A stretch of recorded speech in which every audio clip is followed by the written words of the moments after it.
저는 아무리 봐도 이 그동안에 국회에서 했던 이 헌재의 헌법소원에 대한 논의를 이렇게 뒤집을 수 있나 이런 생각이 듭니다. 헌재 사무처장은 일소위 때 이런 얘기를 했어요. 재판소원은 위헌이라고 한 그 헌재의 결정에 대해서 큰 의미가 없다는 식으로 얘기를 하면서 말씀하시면서 97년 결정이 한 번 있었고 2001년 결정에는 분명히 재판소원에 대해서는 이 부정하는 것을 헌재가 스스로 결정했었습니다. 맞죠? 네, 그런 그런데 판례가 있긴 합니다. 2001년 헌재 결정 이후에 그 헌재 결정 폐기됐습니까? 아닙니다. 폐기되지 않았습니다. 저는 헌재 결정에서도 이미 이 재판 사심제에 대해서는 안 된다. 헌법 위반이다. 헌재가 결정해놓고 이제 와서 이걸 갖다가 뒤집는다? 이건 헌재의 자기 부정이다라고 생각을 하고요. 이런 한정위원 해석에 따라서 한정위원 된 법률을 적용한 것에 대해서 한정적으로 재판을 다시 하는 부분에 대해서 이 국회에 몇 번이나 법안을 낸 의원들이 있었습니다. 근데 그때마다 국회에서 전문위원 보고서에 이렇게 돼 있어요. 헌법상 최고법원의 의미를 둔 이 헌법 규정에 큰 혼란이 생긴다. 그래서 이 제도를 만들면 되지 않는다는 것이 전문위원회 보고서였고 2009년에 또 2018년에도 이춘석 의원 등이 헌법재판소 개정안을 또 발의하니까 역시 같은 취지로 지적을 해서 심사가 되지 않았습니다. 2013년에도 역시 헌재법 개정 의견을 국회에 제출했는데 그때는 헌재 소장이 냈죠. 국회에서 역시 심사 없이 폐기되었습니다. 헌법이 바뀌지 않았습니다. 무엇이 바뀌었습니까?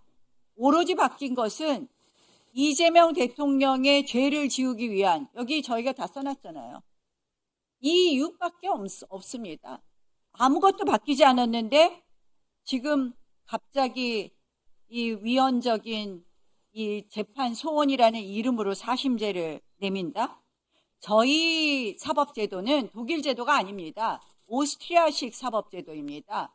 오스트리아식 사법제도는 절대로 이 재판 소원, 한마디로 판결을 다시금 헌법재판소에 가져가지 않는 것입니다. 독일은 사법권이 연방헌법재판소, 연방대법원에 속한다라는 규정이 있기 때문에 독일은 헌법재판소로 이것이 가지만 우리는 오스트리아식입니다. 오스트리아식은 헌법재판소에 판결을 가지고 가지 않습니다. 이것은 대법원의 확정력, 판결의 확정력을 흔들고 그리고 무한 소송이 반복되게 하는 것입니다. 저는 이 위헌적인 헌법재판소의 재판소원을 하는 사심제 저희가 당연히 받아들여야 안 된다. 네, 박은정 의원님. 국민의힘에서 지난 윤석열 정부 내내 했던 하나의 전략이 뭐였냐면 그냥 이재명이었습니다.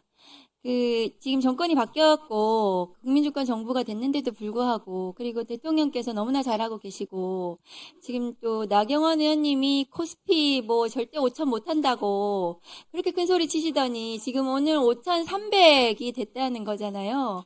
그러니까 할 게 없으니까 지금 다시 또 이재명 뭐 이렇게 전략을 하시는 것 같아요.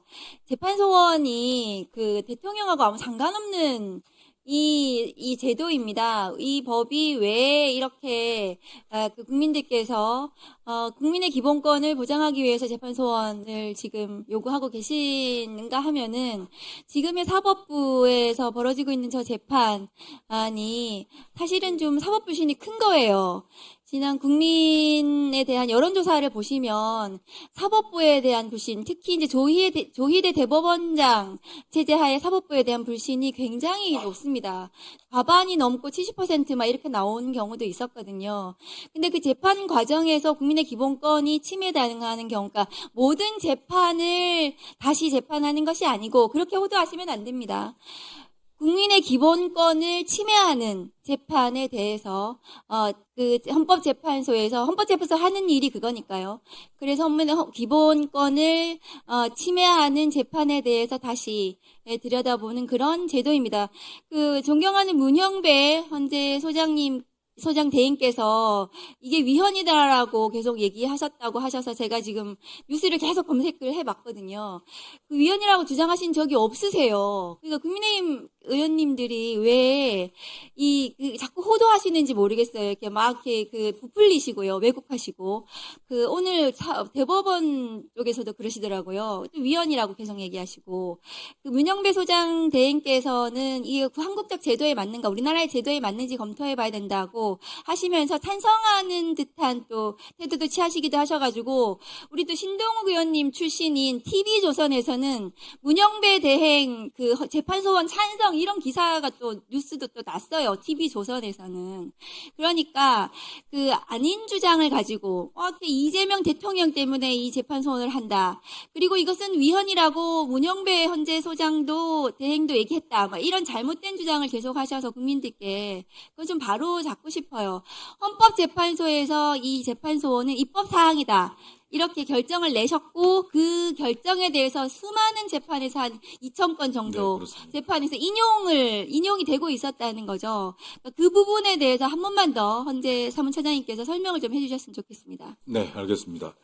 헌법재판소법 68조 1항에 대해서는 헌법재판소가 과거 수차례 합헌적인 판결을 내렸습니다. 다만 한정위헌 결정 취지로 일부 법원이 헌법재판소가 위헌으로 결정한 취지의 법률조항을 그대로 적용한 재판은 위헌이다라는 식의 한정위헌 결정을 내린 바는 있습니다.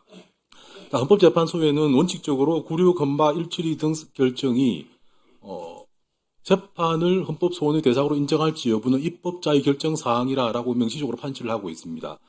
조금 배치되는 결정이 구고, 헌바, 461 등 결정인데 이 결정은 사실상 동일한 논리를 가지고 있습니다. 다만 이 결정은 결론에 있어서 조금 다른 이미지를 가지고 있는데 또 그 사건의 결론은 동일합니다. 그렇지만 이 판결은 헌법재판소의 기존 그 판례에 의해서 한 20번 정도 인용된 것에 반해서 종전의 판례는 한 2,000번 정도의 인용례를 가지고 있습니다. 그렇기 때문에 약간은 배치되는 뉘앙스를 가지고 있다 하더라도 주류적인 판례와 특정 재판관에 의해서 주로 사용되는 그러한 판례로 완전히 구별된다라는 점을 분명히 해드리고 싶습니다.